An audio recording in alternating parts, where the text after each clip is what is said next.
You eat, sleep and drink cars. That is your life, Tom. What would you say has been the best car that you've ever driven? I mean, there's so many different ones.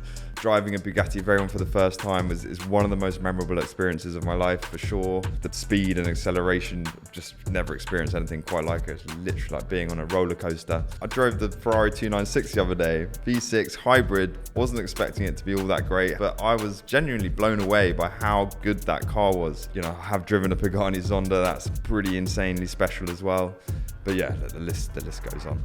What's the pressures like being a director of Romans International, Tom? Yeah, there's a lot of pressure. Obviously, being a family business, and ultimately my dad being effectively my boss. You know, he was the founder, he was the 100% shareholder, and I came into it very much as an employee, like anyone else. He didn't want to treat me differently. I didn't want to be treated any differently, and I wanted to earn my way. If you're buying a car from Romans International, you know you're buying something that's a little bit special. It's not going to be a run-of-the-mill car. If you look at our stock, pretty much everything is special in some way. It's either the lowest mileage car out there, the highest spec, it's a limited edition, best provenance.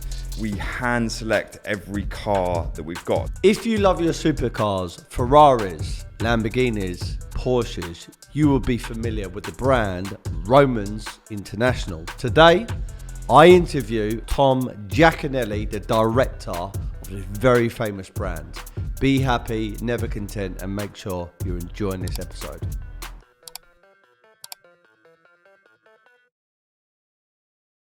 Right, welcome back to the podcast, Steve Sully's Study. I have a really, really cool guest in front of me.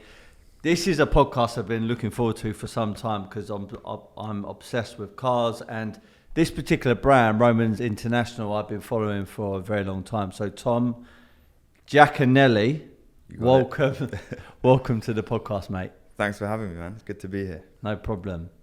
Quick question. First time coming to Woodbury House. This is a bit of a plug for me. What do you think of the space? What do you think of the art? I love it. I don't go to enough galleries, and some of the stuff you've got here is so cool. Is it that Black Lorette? Black Lorette, that's correct. He's got some awesome pieces here. I'm interested. Good. Okay. Well, I like the sound of that. There's clearly a crossover between high-end supercars, the art market, watch market, etc. Would you say a lot of your clientele has those passions? They buy watches, collect art, and also buy luxury supercars? Yeah, I think watches is the obvious one. Most people that are into cars are into watches. Art is definitely the investors that invest in cars. I think see art as a another thing to invest in and another thing to be interested in. It's not, we don't have a lot of art in our showroom because it's a lot of glass. But yeah, it's something that there's probably not enough kind of synergy between art and cars.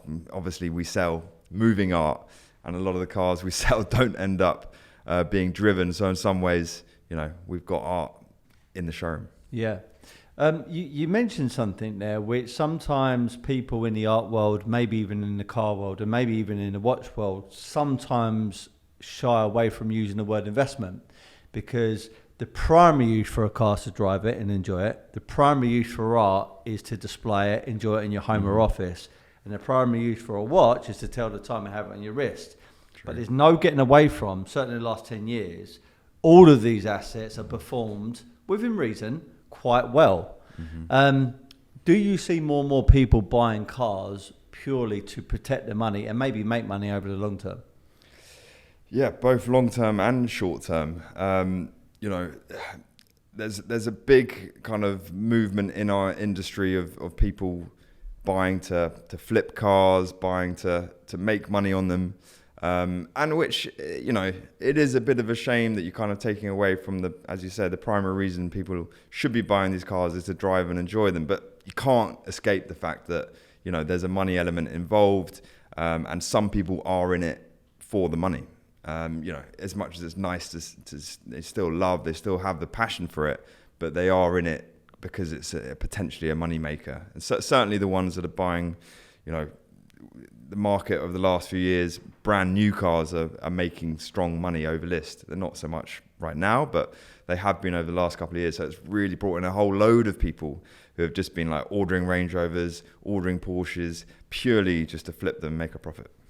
I was, as I mentioned off air, I've fortunately enough interviewed a guy that will class my friend now, Maximilian Kuba from the Gumball, who's the founder of the Gumball Rally. I went on to the Gumball Rally and met some really interesting people. And I kid you not, Tom, there was a young guy who must have been early 20s, mid 20s, and American guy. And I think from memory, his family were in TV rights in Italy, out of all places. Like, it was kind of a weird thing. Talking to him, he didn't strike me as the person who would have come from that world. But anyway, he said, we were talking about cars. He said, let me show you this. And he showed me this bright yellow Pagani Zonda. And when he showed me the price of it, it was like $25 million or something ridiculous. Yeah.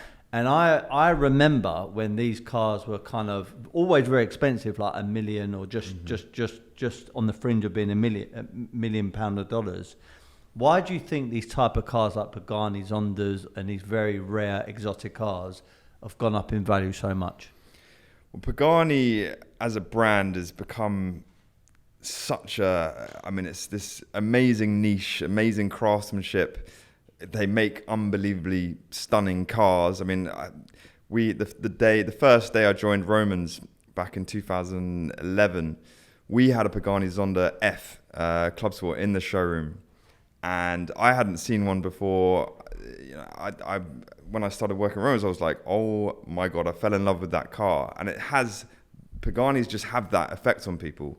You fall in love, you see what they're like, the interiors, you hear the noise of the V12s, and Pagani's a fairly young brand in the car world, but it's just created this kind of cool kind of niche. The fact that Horatio gets involved, the founder, Horatio Pagani, anyone that buys a Pagani, you instantly kind of have a relationship with Horatio, with Pagani, and it's unlike, what else is out there. With Ferrari, you're dealing with a main dealer. Porsche, you're dealing with the main dealer. With Pagani, it's got something else. It's got something special about it, and that's part of the reason the cars have just absolutely taken off in value. Obviously, rarity is a major factor as well. I agree. I've never driven a Pagani, nor have I ever been in one. I think I might have sat in one when it was turned off. But what I love about them, especially I'm not really so a fan of the Wyra. Yeah. I don't know. I don't think it looks as nice because it's turbo. I don't know. Is it turbo supercharged? I think. I don't feel like there's that. I don't resonate with it as much. I love the Pagani Zonda. Yeah. All different variations of it. I love the fact that it sounds like a F1 car or a former F1 car, and I like the ones which are manual. I'm a little bit worried because over time, I feel like these type of cars, which are kind of raw, exotic, and exciting, are just going to die off because of all like the emissions and everything. The regulations and the electric cars. Are you afraid that cars are no longer going to become sexy? I think that the thing about those cars is they're not going to suddenly disappear. They all still exist. It's the new car supply that you start to get a little bit worried about. But look, there's I think over the last few years everyone's started thinking electric's the only way forward. But more recently, there's kind of other things happening with hydrogen fuel and things, and everyone has said they're going to stop making naturally aspirated V12s. Ferrari are supposedly about to bring out another naturally aspirated V12. So the future's, we can get wound up on it a little bit, but personally, I think the future is still good. And the fact that all these cars previously and all these historic cars, it's not like, I don't believe we're not going to be able to drive them. We can still celebrate them. There's still going to be so many events where they're going to be appearing at. So we can really get involved in the sort of older cars and the older generation. But I think there's still a bright future for the new cars as well, because I don't believe electric is the only way forward. On that note then, you eat, sleep and drink cars, right? That is your life, Tom. Mm-hmm. What would you say has been the best car that you've ever driven? Best car that I've ever driven. I mean, there's so many different ones. It's hard to put. It's hard to say one. I mean, look, we're talking about new cars. I drove the Ferrari 296 the other day, V6 hybrid. Wasn't expecting it to be all that great. Had seen some good reviews about it, but I was genuinely blown away by how good that car was. And it surprised me that's what's given me confidence that you can still make a downsized engine, a V6, still sound really good, and still drive amazingly. I mean, Ferrari are the masters still. But look, I mean, driving a Bugatti Veyron for the first time is one of the most memorable experiences of my life for sure. Because just the speed and acceleration, just never experienced anything quite like it. It's literally like being on a roller coaster. I have driven a Pagani Zonda. That's pretty insanely special as well. But yeah, the list goes on. You know, like when you drive something like a Pagani Zonda, right? V12, very, very expensive. Was it like a manual version as well? Yeah. And am I right in saying, like, has it got all like the ABS and everything else that goes with it, or is it kind of raw? I mean, it's pretty raw. I'm pretty sure it's got ABS. Does it make you a little bit frightened that when you're driving a 5, 10, 15 million pound car, that one force move can cost you a lot of money? Yeah, I mean, I've been lucky enough that I've never had any little scrapes or anything, touch wood. But you've obviously just got to be super careful, very steady foot. We obviously move these cars around the showroom at very, tight spaces and at low speed. So I'm pretty sort of experienced with moving these cars around. So as soon as you can actually get it, on the road with a bit of open road ahead of you, you can put your foot down with a bit of confidence. So far, I haven't had any problems. Can I ask then? I know this might sound a little bit intrusive, but I'm just curious because you are, the director of Romans International. So it appears from the face of it, you could have any car you want. Mm-hmm. What cars do you gravitate towards? What cars have you owned before, Tom? I've always had, because I've lived in London most of my life and street parked my cars. I have moved out recently, but I've always had something that's a little bit under the radar. So I've had a lot of C63s, Mercedes, C63 Black Series. I've had 2 or 3 of those. And actually looking back, having the C63 parked on the streets of Wandsworth overnight seems a bit mad. But, that car's become more special now than it probably was when they first came out. I've had a few Porsches. Porsches sort of do a good job for me. 911 Targa GTS I've had. I've had a Cayman GT4, which is a great driver's car. I'm currently driving a Land Rover Defender 90 V8. Since I've had kids, I was like, right, I've got to get something that's a little bit more practical. But yeah, I find myself, I'm not one for like big flamboyant Lambos as much as I love Lamborghini. But it's more down to because of where I've lived, where I can park my car. It just hasn't been suitable to have something that, gets a lot of attention. Yeah. Talk to me a bit more about the business then. So you're the director. You came in 2011. You're in control or responsible for marketing and buying. Yep. Your dad was the founder, 1994. Am I right in saying? 94 is when Romans International sort of officially founded. He's been in the industry his whole life though. So he was selling like Vauxhalls and stuff like that. Is that right? Fiat's was where he sort of built his business before Romans. Yeah. Okay. So it's a brand that is, stood the test of time. I think it's definitely nationally very, very well known. I mean, I've got friends of mine that will go out the way to buy their Porsche. I mean, I know one guy who's called Steve as well. He's literally gone out the way to buy his Porsche. I could probably mention his name off air, and you'll probably know who he is. Yeah, I think I know who you're talking about. Yeah, because it was always a goal and a dream of his to buy a supercar or a luxury car from Romans International. So it's not just about buying the car, it's about buying the right car from the right organisation, and Romans has that, right? And that's kind of the thing that we want to create here at Woodbury House. It's not about just buying the art, it's about buying the art from the right gallery. Yeah. So with that in mind, you're taking on a massive responsibility. What's the pressures like being a director of Romans International, Tom?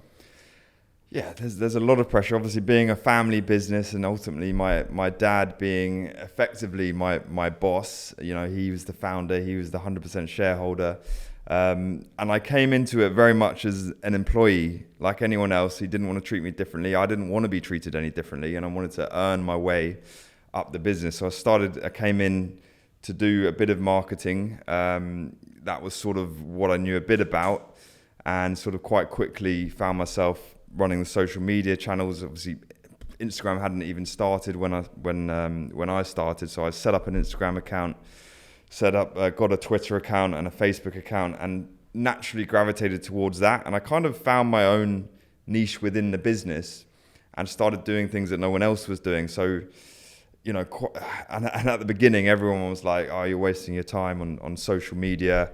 You know, you're not going to sell cars from social media." And you know, you look today, and social media is one of our biggest sources of inquiries, and sell a lot of cars from social media. So I kind of knew what I was doing, and I never felt like I had huge pressure.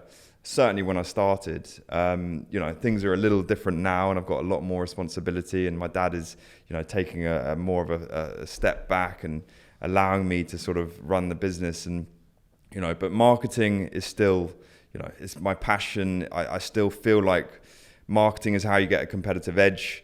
You know, there's a lot of dealers now that sell supercars, and you know, how you market yourself, I think, is a way of building your brand, certainly digitally, you know, building your reputation.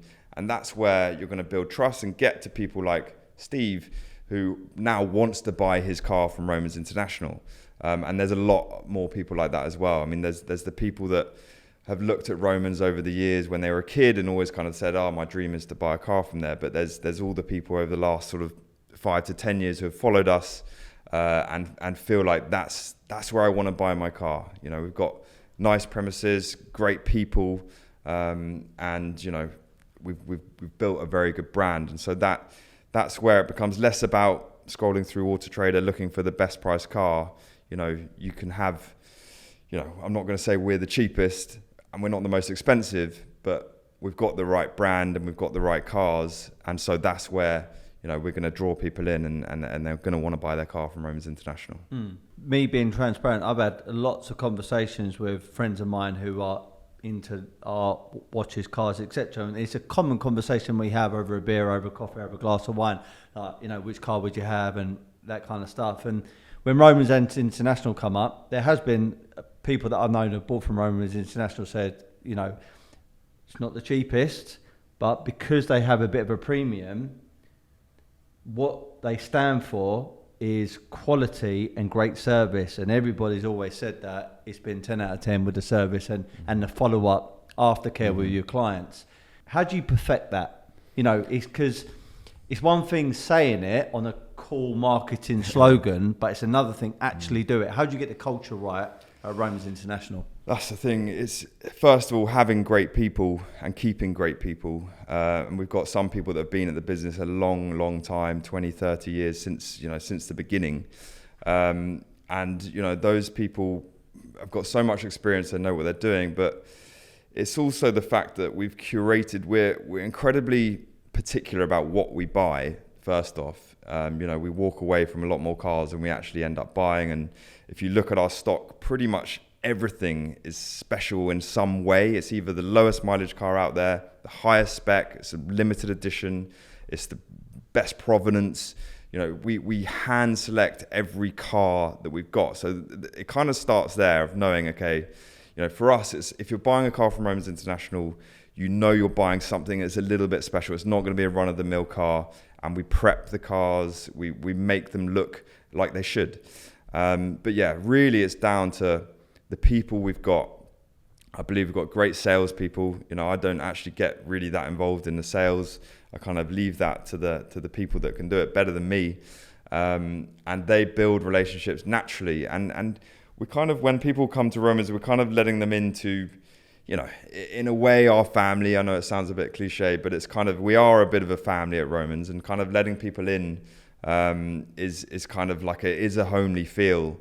And yeah, some people will just want to come in, pick up the car and go. but other people like the experience. They want to be looked after. They don't want to buy a car from an auction, from a private man they don't know, or from a little shed down the road that you have no idea who they are. They want to buy from people that they trust, and that's after the sale, that's it goes a long way to keep that relationship.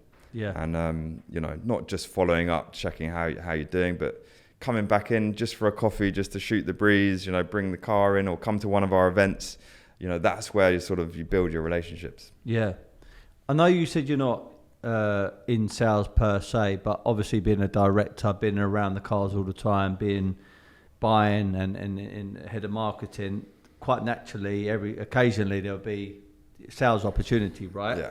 Whether it's it's probably organic, right? It just comes up. I'm not going to ask you to do a kind of a formal role play here, but I'm intrigued to know how Romans International kind of deals with prospects or clients from a sales perspective, because my role as the founder here is actually dealing with sales consultants, dealing with clients, repeat business, etc. And I'm always learning. I like the psychology of it, read books, listen to courses, and just like to see how other people are doing it. Like when someone walks in off the street into Romans International for the first time, how they greeted? Well, we've actually just installed a reception for the first time, because normally, especially because we've built another showroom, normally when you walked in, all our salespeople were sort of out on the floor, so you're instantly greeted by a salesperson, so you can kind of cut to the chase and instantly ask questions. But at the moment, so you'll arrive, and people do like to sort of wander around in their own time. They'll say, "Oh no, I'm fine. I'm just looking," and then before you know it, they're super interested in something. But a lot of the inquiries are over the phone. A lot of the inquiries are via email, through our website. So they're very qualified leads. It's not, you don't get so many people just wandering around thinking about what they might have. It's more a case of, right, I've seen a car you've got, I'm interested. Can I come down and drive it? Which actually doesn't happen that much, because people kind of know what they're getting. But yeah, look, it's a lot of stuff's done over the phone. A lot of people don't even come to the showroom. So, the experience can be as you kind of want it. We're there really to guide people and inform people. So just answer any questions. We're not, we always say we don't need to sell these cars. A lot of the kind of the shrewdness in our business is what we buy. It's in buying the right cars at the right money with the right specs. And once we've got them, they kind of sell themselves. Obviously, you want a good people to speak to guide them, to give them good advice. But really, it's not. We don't have to sell really that much. Yeah, understood. One thing, it must be quite frustrating in business, and also selling luxury cars, because we get it in the art space, it's a given, but the typical tire kicker to someone who's actually really interested in actually maybe buying one of the cars, how do you work out who is the tire kicker and who is just there, or who is there to actually invest into one of these cars? It is hard because we've learned a long time ago you can't judge a book by its cover, and we've had people walk in you would never believe in a million years they would buy a car, and they have, and it's there are a few giveaways, but obviously if they turn up in a car that a $5,000 A-Class or something, the likelihood is pretty slim, but we still give them our time. You never know who they might know. And we did have a guy turn up on a moped, $5,000 moped, ended up buying £1 million Aston Martin 177. So, we know not to kind of judge anyone, but at the same time, we do get a lot of people coming in who do just want to take up your time, and there's no real way of kind of stopping that. We've got enough people on the floor that we can give people time. We can show them around some of the cars, and then then you've got to sort of cut to the chase a bit. It's like, are you interested, or are you literally just here to, show your kids the cars? Because it's a bit of a tricky one, right? Obviously employees have got to be very mindful of it, but more as an owner, someone who's the face of the brand. I was going to ask you actually, because I did see one of your videos earlier. So someone actually did turn up on a £5,000 moped, and they end up buying a £1 million Aston Martin. Did you know this person beforehand? No, we didn't know who he was. The way he spoke, wasn't me that dealt with him, but the way he spoke, he sounded fairly serious. And then when he turned up on a £5,000 moped, we were like, is this definitely serious? But yeah, he went through the deal, and it was just quite cool, I think. And he just scooted off, having paid a deposit, and we ended up delivering the car. But yeah, there's other situations that are similar in some ways that you just can't. And the thing with our business is where, I don't know if you've been down, but where we're located, it's quite an open site, which is a double-edged sword, because we get people just wandering in who we haven't appointed them. So, which is nice to have that open door, and people can just turn up and look at the cars and stuff. But it's, and some people literally walk in and buy a car as a walk-in. So it's got its positives, but the negatives is we can't plan for them to arrive. If you're behind closed doors, you know exactly who's coming through the gate, and you can sort of plan and have everything ready. So it is a bit of a double-edged sword. So we're the staff are well trained in dealing with, whether they're a tire kicker or a buyer, you kind of have to just treat them the same way. Yeah. I was going to actually ask you about your site. I haven't been recently where you've actually opened up a second. Is it in Banstead? Is that where you're right? Yeah. So you've got a second showroom. Is that correct? Yeah, okay. Right next door. So it's all it all feels like one site. Okay. But I always remember it was all. Do you call it an A road there? You're on the A road. A217. Yeah. Okay, cool. So great. Free advertisement almost because of the positioning, and people cannot help when you drive past it to stare at the wonderful cars. The downside, there must have been attacks, arsons, or people just being quite like idiotic towards your premises. We get asked this quite a bit, and surprisingly, I think first of all because the cars all look so immaculate, people are pretty respectful. There's been, I can count on one hand, there's been times where someone might sit on a bonnet or something like that for a picture. But there's definitely never been an attack. There's never been any arson, that's for sure. And I think, generally people come to our showroom because they love cars and they want to have a look at them. So, people are very respectful, and very rarely we get, any issues at all. And there's obviously the security cameras everywhere, and we've got 24-hour monitoring. So as soon as someone sort of kind of acts up, you got someone shouting at you from a speaker. So it's kind of, quite quickly we can resolve anything. We do get people walk through our doors who are specifically looking for an artist. So for example, Black the Rat, and they'll go, okay, this is the type of work I've got, this is the budget, etc. We do have people though that will come through a marketing campaign, or walk through the door, or word of mouth, and they'll say, right, I've got 100 grand to invest. What do you think I should be investing into? So my question to you is, a person with 100 grand to invest into a car, what would you recommend, Tom, they should invest into? As an investment, personally, as we discussed earlier about everything going towards electric or hybrid, and sort of just more new age technology. So I think the cars to invest in are the more analog cars.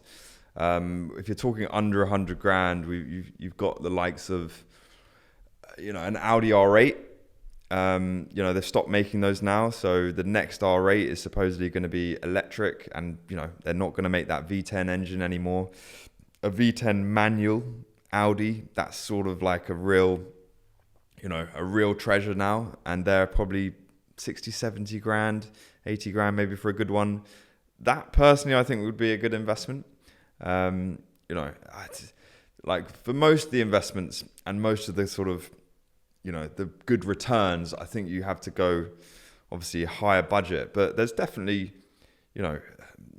I think you've got to be passionate. I wouldn't purely buy a car under 100 grand just as an investment. I think the returns are not going to be all that great. I mean, they can be good, but I think you want to absolutely love that car, be able to drive it, be able to enjoy it, and if it goes up, happy days. And there's obviously some that are going to more likely to go up. Yeah, okay, cool.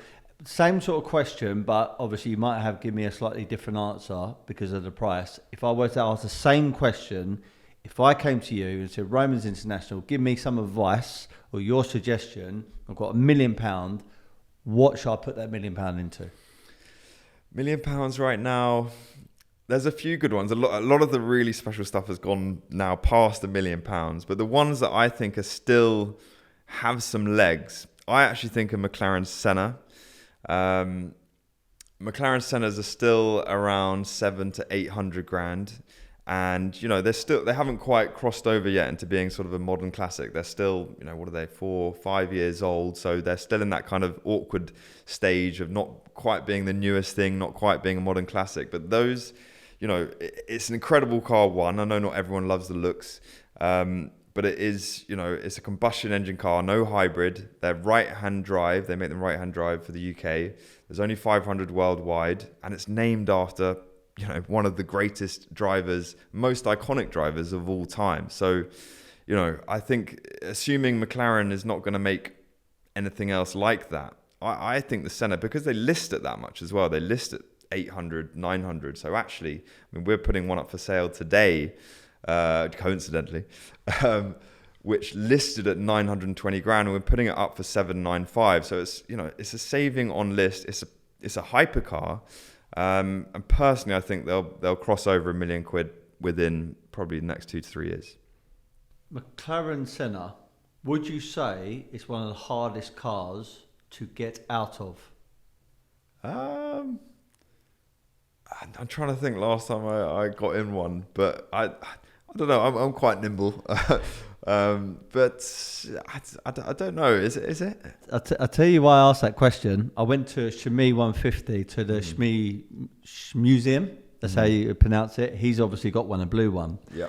And he said to me, right, get in the car and shut the door. And I went, okay. He said, I'm going to warn you, I don't think you'll be able to get out. Oh, really? I went, okay. So I got in. It's on my YouTube channel. I couldn't get out. I didn't know how to get out. I think there's a technique. It was like the button above. I had to push something up there. Yeah. Well, that's half of it, knowing where the door. I had no idea how to get out, and I literally sat there for about 5 minutes while him and Chris were laughing, and I had no idea how to get out of the car. It's the same thing with starting the car, because you don't think to look above you to start a car or get out of a car is quite unusual. It's one of the quirks about the Senna. I like the unique thing as well that you can see through the door and you can see the road. Trousers, Unbelievable. Unbelievable. It's quite cool, isn't it? Yeah. So you shouldn't be curving any alloys because you can actually see exactly where the curve is. Okay, so Ferrari, Lamborghini, Pagani, Koenigsegg, Bugatti, McLaren, Porsche. What is the best brand in your opinion? Look, it depends on so many things. For us as a business, it's between Porsche and Ferrari. We probably sell more Porsches, but Ferrari is where the bigger margins are, because they go up to, you can sell LaFerraris for 3 million, 4 million. And that's been very good for us. But Porsche is kind of like our core. We have so many Porsche enthusiasts. There's such a massive community for Porsche. People love them, and we sell so many of them. 911s, we sell, a good few a week, and that is kind of our bread and butter. So, as a business, I would probably, it's a toss up between the two. You've got to talk about Bugatti, because it's just something about Bugatti which just feels more special than anything. Perhaps Pagani is in the same breath, but something about Bugatti, I think, just kind of, it's like the king of the hypercar. And then, but all the brands have their own little kind of niches of why they're so great. Even McLaren makes some amazing drivers' cars. Lamborghini, I love the way they look, I love the way they sound, and it has got a huge appeal. Lamborghini Urus has probably been the best SUV for the last sort of 5 years, best-selling SUV, and that's been a great car for us as well. We all know that the Bugatti is a Bugatti, right? But I mentioned I went onto the Gumball Rally, and on the last leg, we all drove down into Miami to play this football game, and there was the gumballers, and there was like fans of the gumball, which are all driving with a convoy, and there was a guy who had a Chiron, Bugatti Chiron. And I kid you not, even though the car got a lot of attention, there's a duo called Daily Driven Exotics, they're Canadian guys who are based in LA, and they've got this massive YouTube channel, and they had a SVJ Aventador with a Gattani exhaust. Okay. And it's called an F1 Gattani exhaust. And I kid you not, the fucking thing would absolutely blow your eardrums off if you were next to it. And it's funny because the Chiron, I don't even know how much they are today. 2 million, 3 million? About three-ish, yeah. It was a black one, really nice one. Lovely, like really nice car. But when they both pulled up and they were revving their engine, everyone was around the Aventador because of the howl. Yeah. Would you say for bang for your buck, would you say the Lamborghini Aventador SVJ with an extreme exhaust, is that the one that's going to draw the attention? Definitely, yeah. They used to call it the panty dropper. I'm not sure we're allowed to call it that anymore, but that is, the Aventador is just, it's got so much road presence. It's so dramatic. And the sound, especially if you put a tricky exhaust on, I mean, it does, blows your eardrums out. Yeah. Am I right in saying, I don't know what the data is, but if you were to look at the amount of older Porsches on the road still in comparison to Ferrari, Porsche hands down beats it all day long because how reliable they are. Wouldn't surprise me. Definitely wouldn't surprise me. They are more reliable, or certainly the older Porsches are. I think these days Ferrari's reliability is pretty good, and actually Porsche's is starting to become slightly more questionable because of all the electrics, and the Porsche Taycan has numerous sort of glitches. But yeah, that wouldn't surprise me at all because the old Porsches do sort of seem to run forever. So my question was leading into this is, would you say Porsche, let's call it a Porsche Turbo S, would you say that's a perfect all-round supercar that you can drive daily? Yeah, the Turbo S is known sort of quite widely in our industry as the perfect daily supercar because it's easy to use. All the tech is really good. It's got loads of safety tech. It's rapid and fast, and you can get your kids in the back. You've got a decent-ish size boot or front boot. So yeah, it is. But a lot of people would say it lacks something. The noise isn't great. It lacks a little bit of soul, but it is an amazing car. So, and they normally hold their value pretty well. I mean, the market's been a bit up and down with them, I could say, over the last year or two, but normally they do hold their money. Do you know, like, some people in life are one or the other, like, they'll prefer this over that or whatever else. I do actually believe that people are either more Ferrari than Lamborghini, or Lamborghini over Ferrari, and the same with Rolls-Royce or Bentley. Yeah. Now, I'm more Bentley over Rolls-Royce, personally, and I'm more Lamborghini over Ferrari. Is that a true statement? Do people prefer Ferrari over Lamborghini or vice versa? There's definitely a divide, I would say, between Ferrari and Lamborghini. As much as there are, I know clients that have got both or had both, but they're more one or the other. I mean, my dad is very much a Ferrari guy. He is not a Lamborghini guy. I am more of a Lamborghini guy. I'm not, as my own car, I've not got that much interest in having a Ferrari.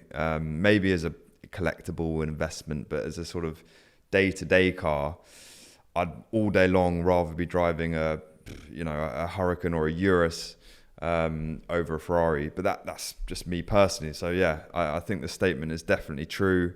It seems to skew a little bit younger for Lamborghini and slightly older for Ferrari. It's not always the case, but yeah, there's something about Lambo that just it takes a certain type of person. Maybe they're more into certain types of music and things like that.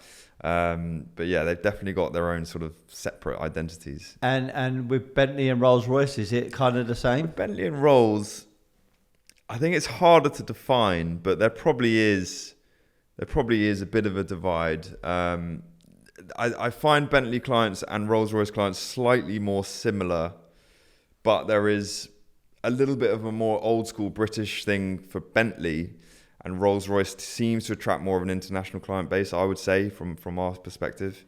Okay. Can I ask this interpretation of your definition? What is the difference between a supercar and a hypercar?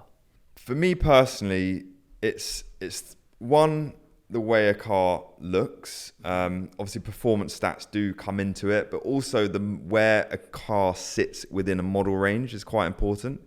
So with Ferrari, you've got your halo cars, which are the 288 GTO, F40, F50, Enzo, LaFerrari. Those are the hypercars. You've got an SF90 Stradale, which is faster than pretty much all of those cars, but it's not a hypercar, it's a supercar. So it's not all down to performance. It is, I think more than anything, it's where a car sits within a model range, within a manufacturer's model range. So obviously every Koenigsegg is a hypercar, every Pagani is a hypercar, every Bugatti is a hypercar. Porsche, the only hypercars for me are the Carrera GT and the 918 Spider. Those sit in a different bracket to everything else, even though the new GT3 RS might be faster around a track. A GT3 RS is definitely not a hypercar. But the lines can get a bit blurred. But yeah, I think, it's the way they look, stats come into it, but more than anything, I think it's actually where it sits in the model range. I was glad you touched on one car there. I was going to ask you, 918, Porsche Carrera GT, which one is better? Which one would you prefer? Personally, I prefer the 918. But look, the Carrera GT is one of the all-time greats. And as an investment, I'd probably say the Carrera GT, although they've gone up so much in the last couple of years that it makes the 918 look actually quite a good buy today. But the 918, I'm one that likes the modern tech, the usability more than I probably like, hammering it around a track. McLaren F1 or a McLaren P1? Which one is better? Which one would you prefer? I mean, if you talk about values, obviously the McLaren F1 is by far the better car. I mean, but there's something about the P1, and if you take money out of the equation, I prefer the way the P1 looks personally. But I've actually never driven a McLaren F1, so I can't compare in terms of the way they drive. But I love the McLaren P1 to drive is an absolute, it's such good fun. It's a little bit hairy, it's a little bit edgy, but it's that's one way to sort of wake you up in the morning if you want to take one of them out. Well, that I mean, I've only ever owned one Ferrari. It was a 458 Italia, and I went from at the time a Gallardo. It was a yellow convertible, the first version, and then I went to that, and I actually went back to a Gallardo where I went to a Performante. Oh yeah, and the reason being, I always say the same thing. I feel like the Ferrari was a much better car, it was, but it didn't make me as excited. And in actual fact, it used to make me a little bit nervous in the wet because the back used to be a little bit twitchy. The good thing about the Gallardos or any of the Lamborghinis, they're four-wheel drive, right? Yeah, exactly. So they used to stick to the floor. So I was going to ask you that question about the P1. Is it quite nerve-wracking sometimes? It is very nerve-wracking. I mean, I first sat in it with a friend of mine who took me out, and he's a very good driver, so I sort of felt fairly comfortable. Even with him, I was like, oh my God, I feel right on the edge. And it's a little bit skittish. It's got so much power. Obviously, the hybrid kicks in, the DRS. There's a lot of tech as well involved in it. So you kind of it's a real treat for the senses. But yeah, just a little bit hairy, which, sometimes is good. Same question, Ferrari Enzo or LaFerrari, which one would you prefer? Which one's the best? That is a tough one. That is a very tough one. I love the Enzo. I love the kind of, it feels so much more historic.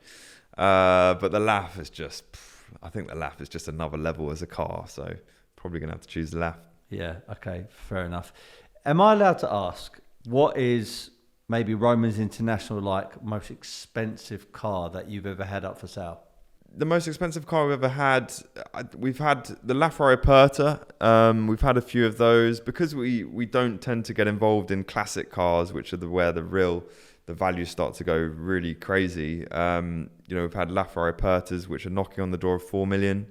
We've had, I think, 3 or 4 of them. So I think that's our most expensive car. We have had a McLaren F1, but it was a good 10, 15 years ago when they were only 2 or 3 million.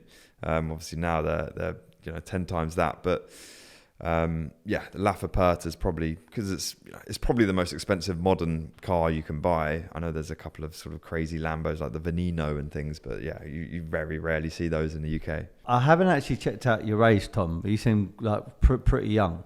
I'm 38. 38, you're the same age as me then? Oh, you're the same age? Yeah, okay, yeah. Cool. So being a 38-year-old, a director of this massive brand that has been, is celebrated across the country. I mentioned earlier, there's obviously a lot of pluses and also a lot of pressures on your shoulder because you need to run this ship really, really, really, really, really well. What are your goals? What is the vision for Romans International over the next 5 or 10 years time from now, Tom?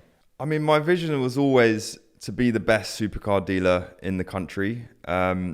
But it's, that's a kind of very vague thing. I mean, I set myself goals, on a daily, weekly, monthly, annual basis, and I don't try to look too far ahead. Obviously, you've got some plans in the pipeline, whether they come to fruition or not. But it's always just to become better at what we do. We know what we're good at, and it's just fine tuning it. Every day is a kind of like, another step forward. And, obviously some days can be a step back, but it's always just looking at fine tuning more than anything. And there's so many things you can do better. There's so many, as things come out, there's things where you have to evolve. But for me, it's just all about making Romans International a great place to work for our staff, because that is really, we're so reliant on our team. We're not, the difference with myself and my dad, how we've sort of run the business, is that I think my dad was such a great salesman and a very sharp, clever businessman. But I think if you took him out of the business 10 years ago, the business would probably go into, I think it wouldn't survive without him. Whereas I've very much come into it from a way of, I want to build a structure for the business that you don't need one. So if one person does leave, nothing is affected. And so to the point where I could leave or I could step back, and the business would still absolutely carry on as good as it ever was. So it's building that structure and building a team and a culture, which is the sort of, that's kind of my motivation. And, what drives me is to just make it a great place to work. And then from that, we build the business from there. You kind of answered the question just because I was going to ask this other question, but you kind of answered it. But I'm just curious if you were to adapt your answer. So you've got really good brands out there, such as Joe Beccari, Tom Hartley, Amari, Bob Forstner, I think you pronounce it like that. What separates Romans International from the competition? Our stock, I think, is actually the thing that separates us. Obviously, the brands you've mentioned are great businesses. We do plenty of business with Joe Beccari. He does all our servicing for us, or used to before he sold his service business. But they specialize in a different area to us. They're more race cars. The other dealers you mentioned, Tom Hartley does a bit of classics. He does a bit of everything. For us, what separates us is I think we really specialize in modern supercars. We don't really ever get involved in classic cars. We highly curate our stock list, so we only have really special examples. We don't, you're not going to see any 40, 50,000 mile cars on our website. You're not going to see anything that's been in an accident. You're not going to see anything that's sort of a bit edgy condition. I think it's hard to put that across online. I think people notice it when they come to our showroom, how immaculate everything is and how special each individual car is. So the stock, I think, is what separates us. But then I think past the stock, it's our people. Because I know, we're not, our name is Romans. It's not Tom Jaconelli or Paul Jaconelli. It's about the brand and as a whole team of people. It's not, we're not reliant on, one or two people to sort of drive the entire business. I've had a lot of entrepreneurs on my podcast, really, really successful ones, people that have sold businesses for a lot of money. And there's a lot of common traits that a lot of highly successful, driven people have got. Someone in your space is Tom Hartley. I've actually had Tom Hartley in my podcast, and I would say he's tenacious and he's a go-getter. If I were to have Paul Jaconelli on my podcast, being his son Tom, describe your dad. What's he like? So my dad he's a million miles an hour. We're quite different, but we agree on a lot of things. He is a very natural salesperson. People gravitate to him. He lights up a room. He's got a great sense of humor, a lot of charisma. And yeah, he's I'm not going to say he's my role model because we're quite different, but I obviously respect him hugely and look up to him. And I'm incredibly fortunate that he built a business before I was there, that I could then take and take further. But yeah, I don't know if you'll get him on the podcast. He hates doing stuff like that, but you never know. He might do. Put him in a good word for me, Tom. I will. Okay, last couple of questions. Outside of like this Romans International business, you're a normal human being, and normal human beings have other passions, have families, and have projects they focus on. What do you do, Tom, outside of Romans International? Yeah, having a work-life balance is crucial. I don't always have it, but it's kind of like my ongoing thing is striving to get more of a work-life balance. I have 2 kids now, one that's just 3 months old, which... Congrats, mate. Yeah, thanks. But kept me up all last night. So if I get a bit weary towards the end, let me know. But look, I'm very into sort of, I'm very sociable outside of work. I like seeing friends, going out, going to bars, going for restaurants, going to music concerts, things like that. I'm very into sport. I play a lot of tennis. Like keeping fit. And yeah, I think, it's becoming more and more of a family man, I guess. You lose so much time by having kids, and obviously time is our most precious currency. But what I've realized, I think, when I was in my 20s, I was super, super driven. I still am, but I think kids makes you take a little step back. It did for me at least, where I think, there's more to life than just work. And as much as the passion is still there to drive the business forward, and so many things I haven't done yet, but having kids did change my mindset a little bit to just be like, okay, when I'm older, in my deathbed, am I going to care that much about how much money is in my bank account, or the kids and growing a family has become massively important to me. Yeah, you mentioned about your dad actually, because I again just talking about, I'm always intrigued about business and sales. You said he's a natural born salesperson. What is a natural born salesperson? Partly gift of the gab. I think it's drawing, and my older brother has got it as well. And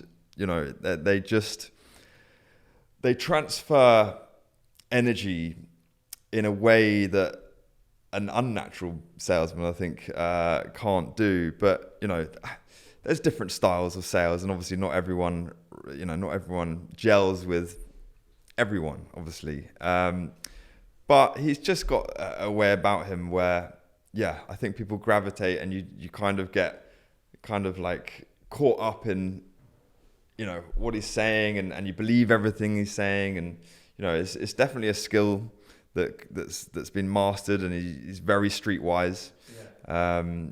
And he knows how to make money. He's built a very successful business. But why did he call it Romans International? So Romans existed when he was a kid. So it was a successful car dealership in like the 60s and the 70s. It went into liquidation, I think, in the 80s. But it was the dealership that he used to look up to as a kid and look at the cool cars of that time. And so he brought out the name, changed it to Romans International. Obviously we're Italian family, so it was the Italian link as well. And the fact that it kind of had a name already, he kind of, really resonated with it. Okay, makes sense. Last question. So when I got into business for the first time in sales, I came up with a bit of a mantra, like a bit of an incantation, an affirmation. And I try and live and breathe it still today, not always perfectly, but I try and remind myself of it. And it goes like this, Tom. Be happy, never content. Mm-hmm. Now, if I were to ask Tom Jaconelli, what does be happy, never content mean to you? Well, never content is obviously to not settle with what you've got and always strive to get something more. Being happy, is thing is, I almost think being content is a happiness in a way, but yeah, I think happiness is fulfillment for me. And yeah, I'm certainly, as much as I get fulfilled on a daily basis for this or that, I'm certainly not fulfilled in my career. There's so much more I want to do. I'm certainly not content. But happiness feels to me like more of a state of mind, whereas content is kind of looking back or being okay with the whole bigger picture. But we could go into a whole philosophical debate about this one. All right, thank you very much for your time, mate. I would love at some point to do a part 2, but at Romans International, if you allow me. Get my dad involved. Yeah, get your dad involved. And really, really appreciate this. Subscribe, enjoy, look at Romans International and Tom. Be happy, never content. And again, I really appreciate your time, Tom. Pleasure. Thanks very much for having me.